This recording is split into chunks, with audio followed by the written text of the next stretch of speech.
Ayan mga kadyak, Sir Sherwin. Ayan, check natin sa sasakyan niya. So ito yung sasakyan niya. Hindi po nag-edit mo. So nag-PMS tayo dito tayo sa Bacoor, Cavite. Chinik na natin lahat. Yung shock, at least nararamdaman ni Sir. Gusto niyang maayos yung sasakyan niya. Ito yung kanyang shock. So lagi kong pinagko-compare siyempre para makita natin difference. Ayan, makita niyo yung shock mounting. Ayan. Makapal na yung makapal yung bago siyempre. And then ito yung ito yung bago.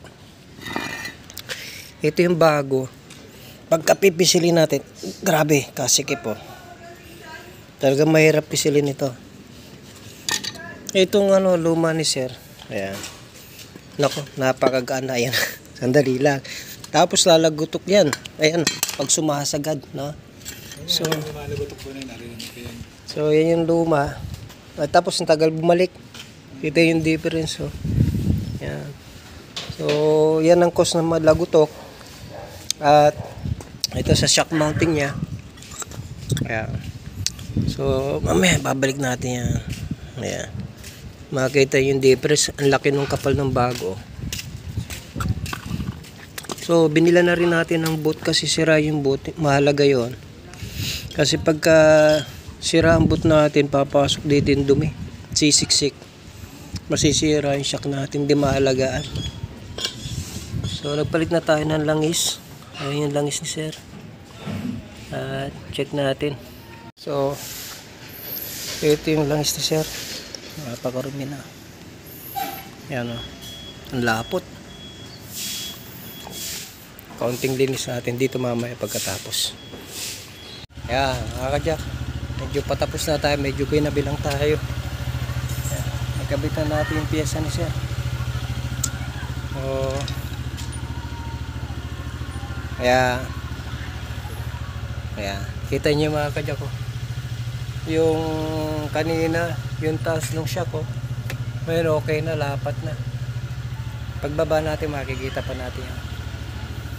So, binabalik na natin. Ayan. So, tinulungan na tayo Sir. Nilagyan tayo ng ilaw. Ginabi na tayo. Ayan si Sir, nagutom na rin kakahintay. Yung pyesa lang ang nahirapan. Ayan. Ganyan din kami minsan mga kadyak. Ito ay share ko na rin. Ayan. Nahirapan kami. May naiwan kaming tools.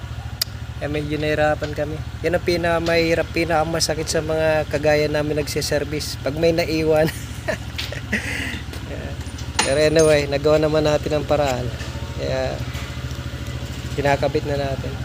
Ilas na lang natin yung preno. Pagkatapos natin, mabilis lang linisan yun.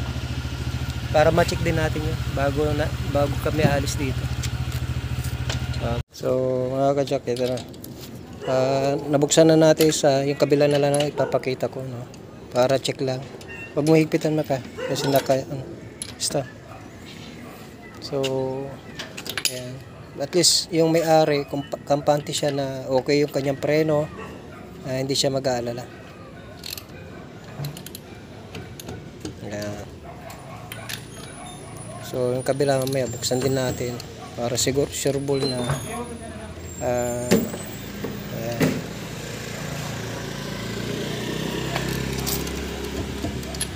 okay.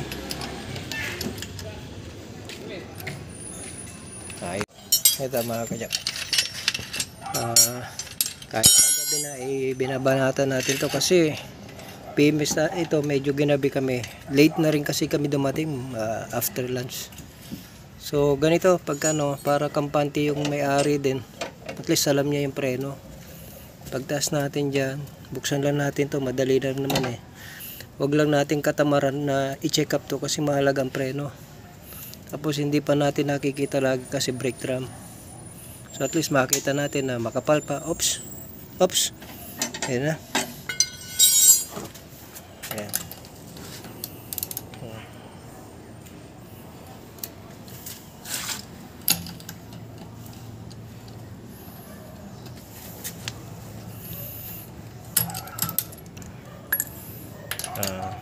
Yan ang ano, wala tayong dalang impact wrench. Pagod sa kaikot na. Wala, nakalimutan namin magdala.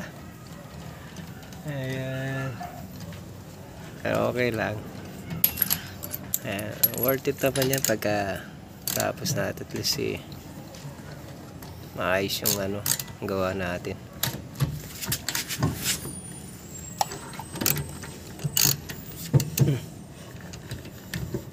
Oops. Kalas. Ayan. Oops. Dandan. Ito yung ating brake drum. Ayan. Ayun. Ayun. Madali lang ang buksan eh. Para makita lang natin preno. Ayan. Kapal pa. No need na bilihan.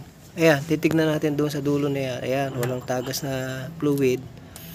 Ayan. Good yan. Series 7. Balik lang natin. Linis lang. Ayan. Ayun.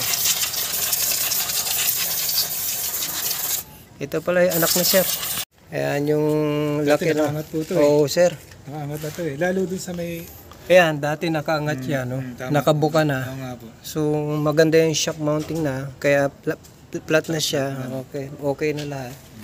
So, tignan natin, no? Okay.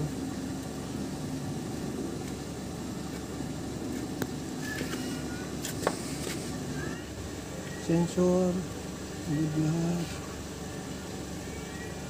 Catalytic, oxygen, good. Good. Acceleration, good. Ayos. Good lahat siya. Ayos.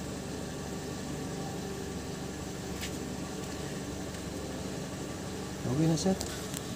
Walang problema itong sasakyan natin. Gumagana lahat.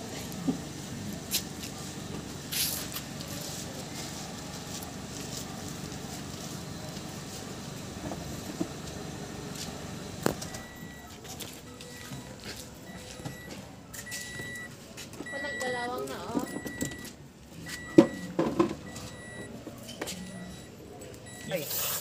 Hi, yun. Anak na may-ari. Gusto nyo rin matutong magmekaniko. So, tumitingin-tingin din. Video? Video? Video, okay na. Okay na sa sakyan ni sir. At medyo ginabi. Okay lang. Ayos. God bless. Okay.